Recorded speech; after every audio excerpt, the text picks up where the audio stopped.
তোমরা দুইটা মানুষ যে প্রত্যেক দিন আমাকে একটা করে নতুন কন্ডিশন দিচ্ছ, একটা করে শর্ত দিচ্ছ, এই শর্তের জন্য আমি মানুষটা যে মাঝখানে পড়ে পিছে যাচ্ছে, এটা কি তোমরা বুঝতেছো কেউ? আমার দোষটা কোথায় যে আমি বিয়ে করতে চাইছি? আমার দোষটা কোথায় যে আমি এই সংসারটা গোছাইতে চাইছি? আমার দোষটা কোথায় যে তোমাদের এই দুইটা মানুষকে আমি পাগলের মতো ভালোবাসি, তোমাদের দুইটা মানুষকে আমি পৃথিবী মনে করি? তুমি আমাকে কেন বিয়ে করতে চাইছো বলো তো? হ্যাঁ, কি আমাকে ভালোবেসে আমাকে বিয়ে করতে চাইছো, নাকি একটা বিয়ে করতে হইতো এই জন্য একটা বিয়ে করতে চাইছো? তোমার সমস্যাটা কোথায়? একটা বাইকের জন্য বিয়ে ভেঙে দেয়। আমার বাবা তো একটা মুরব্বী মানুষ, সে নয় চাইতেই পারে, সে নয় বলতেই পারে, সে তো তোমাকে তার কিছু চাই নেই। সে কি বলছে আমাকে যৌতুক দাও, সে কি বলছে এত টাকা দাও, গাড়ি দাও, বাড়ি দাও, বাইক দাও? সে শুধু বলছে মুরব্বীতে করে তোমাকে যদি বাড়িতে নিয়েছি, এতটুকুন রাস্তা ওঠার আগে রাস্তাটা শেষ হয়ে যায়। আমি বুঝতে পারিনি বাবা, সমস্ত কিছু আসলে আমার কারণেই হচ্ছে। আপনি সব আমার জন্যই করেছেন, ভুল করে ফেলেছি বাবা। আমার বাবা মুরব্বীকে ঘি দিয়ে ডলে ডলে গোসল করাচ্ছে, আর আমাদের বিয়ের প্রথম কার্ডটা মুরব্বীকে দিছে। তুমি মন ভরে ওদের জন্য দোয়া করো, ওরা যেন পৃথিবীর সবচেয়ে সুখী দম্পতি হয়। তুমি বাবাকে গিয়ে স্পষ্ট ভাবে বলো যে এইসব বংশীয় পরম্পরা মানা তোমার পক্ষে সম্ভব না। এটা কোনো কথা? এটা নতুন বউ ভাঙাচোরা একটা বাইকে করে শ্বশুর বাড়ি যাবে, তাও আমার প্রথমবারের মতো। ব্যাপারটা হাস্যকর না বলো? মানুষ হাসবে না? ওনার কাছে ওনার বংশ পরম্পরাই সব থেকে বেশি ইম্পর্টেন্ট। আমার কাছে আমাদের বিয়েটা খুবই ইম্পর্টেন্ট সাজিদ। কিভাবে কি করবে সেটা তুমি জানো, এটা নিয়ে কথা বানানোর মতো এনার্জি আর আমার নাই। হ্যালো, তুমি কি তোমার বাবাকে বলবা নাকি বলবা না? আবার কি বলবো? তোমাদের বংশী ঐতিহ্যের কথা, পরম্পরা না মানার কথা। তুমি তো নিজের চোখে সে সবকিছু দেখে গেলে না, এখন আমি কিভাবে বলবো? তুমি বলো। তা আমি কি জানি সাজিদ? আমি তোমাকে বিয়ে করতেছি তোমাদের বংশীয় ঐতিহ্যকে না। শোনো, তুমি আজকের মধ্যে যদি ব্যাপারটা সলভ না করতেছো, তাহলে কিন্তু আমি নিজে এসে বাবার সাথে কথা বলবো, তখন বলতে পারবা না আমি বেয়াদব। নীলা নীলা নীলা, শান্ত হও, দেখতেছি। দেখতেছি না, কোনো দেখা দেখি নাই। দিস ইজ হাই টাইম, ওকে? নিজেকে অলরেডি সার্কাসের ক্লাউন মনে হইতেছে। এটা তো বিয়ে বাড়ি না, মনে হচ্ছে একটা সার্কাস গ্রাউন্ড। আমার আত্মীয় স্বজন অলরেডি আমাকে নিয়ে অনেক হাসাহাসি করতেছে, বুঝছো? এই ব্যাপারটা মোটেও ভালো দেখাচ্ছে না। কাম ডাউন, আমি বললাম তো, আমি দেখতেছি। শোনো, আমি ফোনটা রাখলাম। তুমি আজকে যদি তোমার বাবার সাথে কথা বলে ব্যাপারটা সর্ট আউট না করতেছো, তাহলে জীবনে কোনোদিন আমাকে ফোন করবা না, ওকে? বাই। আধুনিকতা শিখাইতে আসছো মানে? আধুনিকতা? বংশ ঐতিহ্য রক্ষার চাইতে বড় আধুনিকতা আর কি আছে রে? গাধা ছেলে, শুধুমাত্র নিজস্ব ঐতিহ্য কৃষ্টি সংস্কৃতি ধরা যায় নাই বলে কত সভ্যতা পৃথিবীর ইতিহাস থেকে বিলীন হয়ে গেছে জানো? আধুনিকতা শিখাইতে আসছে। আমার কথা 100 হবে না। মুরব্বিতে সরিয়ে এই বাড়িতে বৌমাকে তুমি নিয়ে আসবে। বাবা, আমি আসলে কোনো বাবা বাবা হবে না। বৌমা তো কোনো সমস্যা নাই, তোমার তোমার সম্মানের বাজে কেন? নায়ক ম্যান হয়ে গেছো না? এই বাড়িতে থাকতে হলে নিয়ম নীতি ঐতিহ্য সব মেনে চলতে হবে। হ্যাঁ, আমিও আমার সিদ্ধান্তে অটুট। ওই ময়মুরূপ বইতে চলে আমি কোথাও যেতে পারবো না। না মানে না। আমি বুঝলাম না বিষয়টা।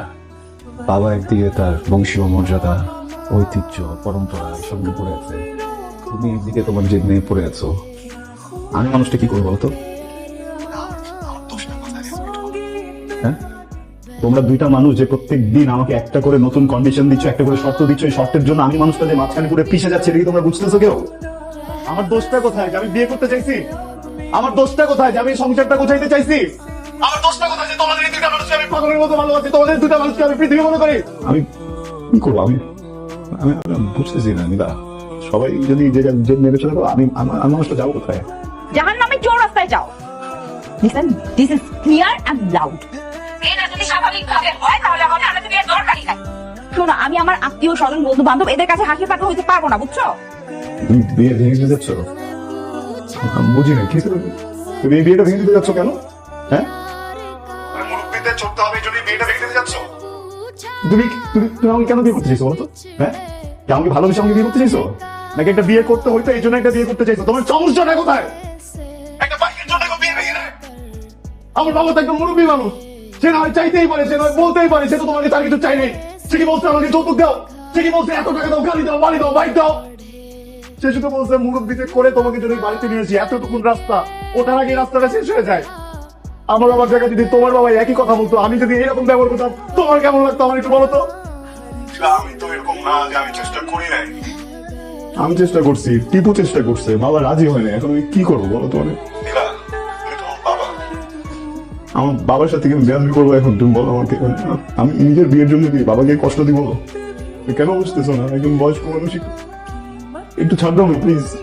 ছাড়, ছাড় লাগবে তোমার? যাও, ছেড়েই দিলাম তোমাকে। Good bye. বাইরে সর্বনাশ হয়ে গেছে। আমগো বংশের ঐতিহ্য, পরিবারের গৌরব, মুরব্বী নাই, চুরি হয়ে গেছে।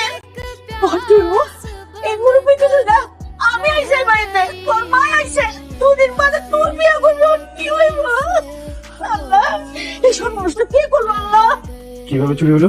ভাইয়া তুমিও না কেমন আজগুবি প্রশ্ন করো। চোর কি চুরি করার পরে কিভাবে কোন হয়তো চুরি করতে মেসেজ দিয়ে যাবে? যা হওয়ার হয়ে গেছে, এবার তোমাদের বিয়ের প্ল্যানিং নিজেদের মতো সব। ধৈর্য ধৈর্য অলওয়েজ ধৈর্য। ধৈর্য ধৈর্য আর কত ধৈর্য? আমার তো সেই সীমা লঙ্ঘন হয়ে যাচ্ছে। এই যে আমাকে পেয়েও পাচ্ছ না, এই মুহূর্তটাকে ফিল করো। আমার কাছে তো এই সাময়িক অপূর্ণতাটা স্বর্গীয় সুধার মতো মনে হচ্ছে। হ্যাঁ, আর আমার কাছে মনে হচ্ছে জাহান্নামের বিষ। এর থেকে বেটার তুমি আমাকে হেমলক খাইয়ে মেরে ফেলো। হ্যামলক না বাবু, হ্যামলক না, তোমাকে আহ্বান করা হবে। আর কথাতে সবুর করো। বাবা আমি জানি মুরব্বীর জন্য আপনার ইমোশনের জায়গাটা কোথায়, কিন্তু তাই বলে আপনি খাওয়া দাওয়া বন্ধ করে রাখবেন এভাবে, বলেন এটা কি ঠিক? অনেক দিনের পুরোনো অভ্যাস তো, মুরব্বীর ঘরটা খালি দেখে খারাপ লাগছিল। বিয়ের পর না এই হাত ছাড়া আমি কখন খাবোই না, 3 বেলা আমাকে খাওয়া দিতে হবে। হ্যাঁ আমি এই কাজই করি।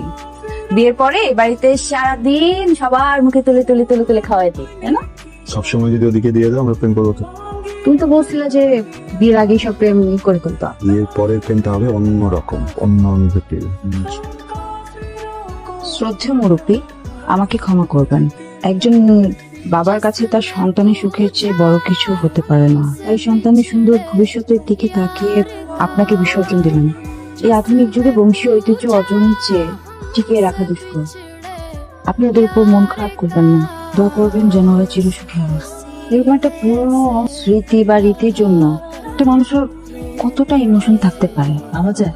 আমাদের উচিত প্রত্যেকটা মানুষের ইমোশনকে মূল্য দেয়া, প্রত্যেকটা মানুষের ইমোশনকে বোঝা। আমরা আধুনিকতার বেড়াজালে নিজেদেরকে এমন ভাবে জড়িয়ে ফেলতেছি, সবকিছু গোড়ায় ফেলতেছি। আমার আদরের মেয়ে, কোনোদিন ওর গায়ে একটু ফুলের টোকা রাখতে দেয়নি আমি।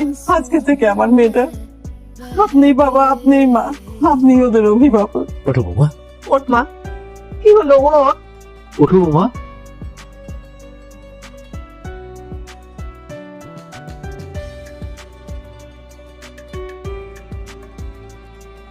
বাবা, ভালোবাসা খুব সুন্দর। একজন মানুষ যখন আরেকজন মানুষকে ভালোবেসে কিছু করে, ওই বিষয়টা খুব সুন্দর। কেউ যখন কাউকে ভালোবেসে শুধুমাত্র একতরফা স্যাক্রিফাইস করে, ওই বিষয়টা সুন্দর না, ওই বিষয়টা কুচ্ছি।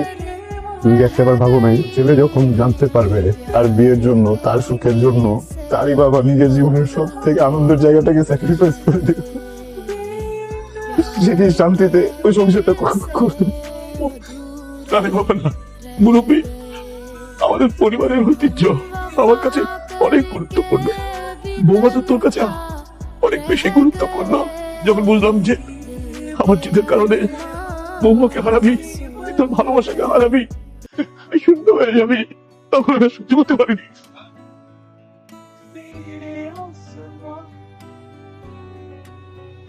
বাবা আপনি ঠিকই বলেছেন। সাজিদের কাছে আমি পৃথিবীতে অনেক গুরুত্বপূর্ণ একজন মানুষ। সাজিদের কাছে আমাদের বিয়েটা অনেক গুরুত্বপূর্ণ একটা কাজ পৃথিবীতে। কিন্তু বাবা, আপনি মানুষটা সাজিদের কাছে পৃথিবীর চাইতেও গুরুত্বপূর্ণ। আমি বুঝতে পারিনি বাবা, সমস্ত কিছু আসলে আমার কারণেই হচ্ছে। আপনি সব আমার জন্যই করেছেন। ভুল করে ফেলেছি বাবা, একটা ভুল তো করে ফেলছি বাবা। এবারে কি আপনি আমাকে কম ভালোবাসবেন? আরে বাবা না, তুই তো আমার বাড়ির ঐতিহ্য, তুই তো আমার বাড়ির বংশ। সরি।